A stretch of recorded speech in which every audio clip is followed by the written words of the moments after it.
Here on my channel, I almost always just talk about experience, right? I just talk about things that I went through, that I'm currently doing, or that I've done, like I said.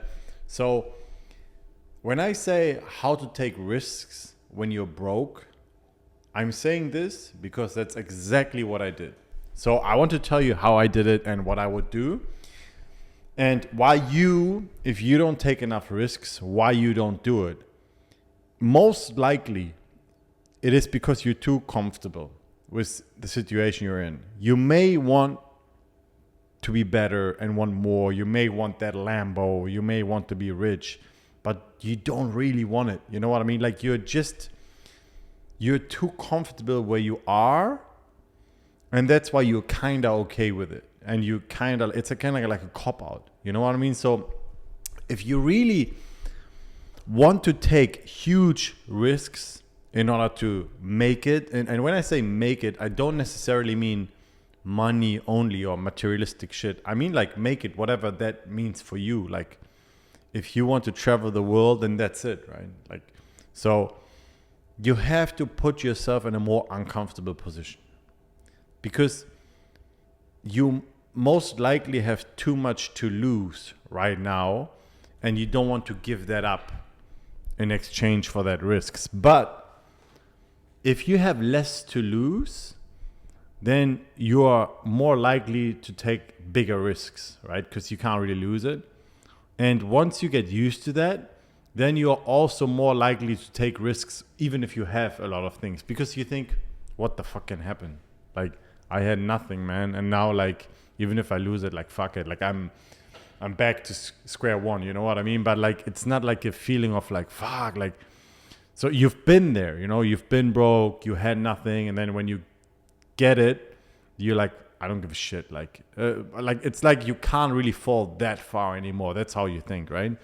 But you really have to make yourself more uncomfortable and think it can't really get worse than that. Okay, I have a good job now. I got 2 pay raises already. And if I leave now, I may not get that job back. But man, it's so fucking shit. I actually want to travel the world, or I actually want to work online. So can it really get worse than that, man? Sitting there, waking up, or sitting there in the office, doing all this crap for nothing. You know what I mean? You have to kind of, when you have the feeling of, when let's say you want to travel the world, right?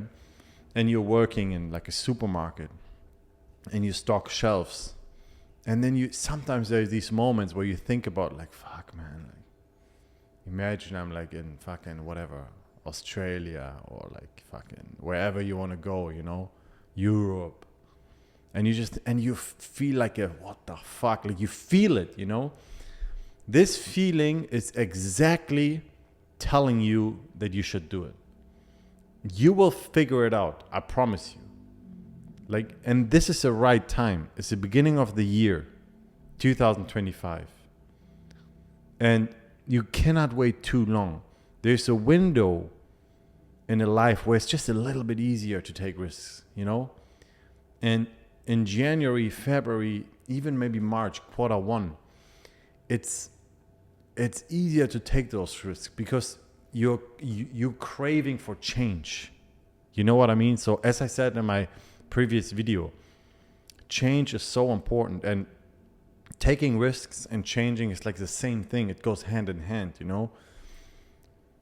If in order to take these risks, you have to be willing to be really uncomfortable. You just have to literally, I'm saying this, but I really mean it. You have to say, fuck it. I don't give a fuck if it fails. If you quit your job, or you wanted to go to uni and now you don't go, or or your parents are you have to go to university, but you really don't want to do it, but you feel fuck, you have to. If you feel fuck it, you have to act fuck it. You know what I mean? It's the right thing to do. Only you know what's right for you. And even if it seems to be wrong in the beginning, it most likely, and I'm saying this out of experience, it will most likely be right in the end. This happens all the time to me, but unfortunately, when you're younger, you just don't have enough time span to realize that, because sometimes it takes 5 years. 5 years is a long time span when you're like 20, you know. So when you're 20, 5 years, you were 15, you don't even remember things, but a lot of things happen, but you can't just feather it. Even 25 and you were 20, you have to live longer in order to understand the risks are actually not that bad and they can be taken, and you're not gonna die. Nothing is going to happen. Crazy shit is going to happen, but you want to chase craziness. If someone says that's crazy or you are crazy, good. You have to be crazy. Who do you want to be? Normal? Bruh, I've never heard anyone saying, oh, you stock shelves in the supermarket? Bro, you're crazy, bruv. That's crazy, man. You know, but if you say something like, well, I'm flying to this country to try to climb this mountain or something, people are like, you fucking crazy. Like, good, yeah. Or I'm going there to try to find a job, and they're like, do you have a job yet? No. Like, how do you want to find it? You don't even speak the language. Yeah, I'll figure it out. You're crazy. Yeah, but this craziness always leads to something, to a story, to memories. You understand? So you have to make those things. And, you know, I'm doing e-commerce. I talk about drop shipping, and my channel is mostly about that. But the problem is that every time I'm trying to really explain to you how to do drop shipping or how to do e-commerce, I'm trying to go very deep to really find the solution, not only technical, like build a Shopify store, go on Shopify. This is not it. This is not how you succeed in drop shipping. If that would be it, you would already be successful. It's not about the technical stuff. It's about yourself.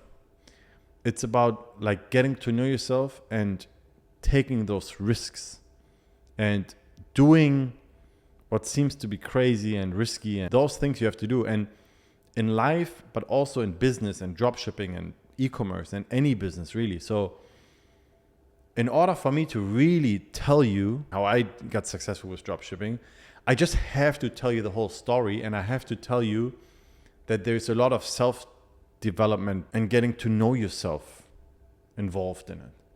You know what I mean? And there are people who are successful that haven't really developed much. They're still very, very young, but look at them. They're just like, they're not inspiring at all. You know what I mean? They're just like, even if they have a Lambo or something, they're just like, you look at them and you're like, bro, this Lambo just don't fit to you. It looks weird. It's off. So they're missing a lot of the self-development. So they got to the point, maybe because of luck, or maybe because they missed out on a lot of other things. So you don't really want to have one thing. You want to have the whole package. You want to become a better person, and you want to become really successful and know what you're doing and be strong in your mind in order to be fulfilled and get you where you want to be. Not only having a successful dropshipping store or whatever. It's more about the whole package. You have to work on yourself. While you do that, you start taking risks. You start doing dropshipping. You start trying to travel. You start doing different things, taking risks, and then everything will come together. If no one ever told you that you're crazy, you have to change. You have to take more risks. People have to call you crazy.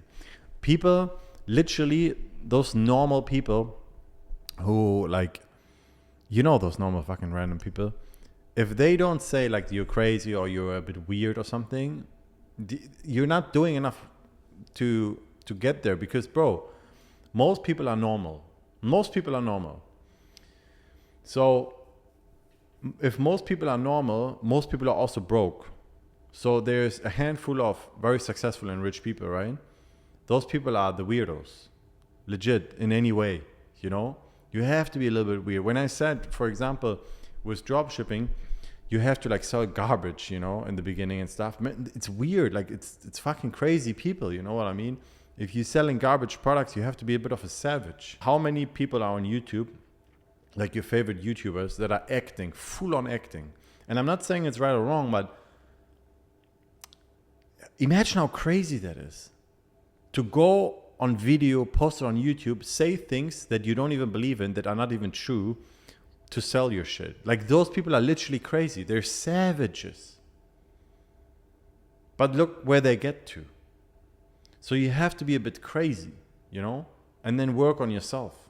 Take risks, changes. So I'm making this video specifically now because it's a good time, end of January.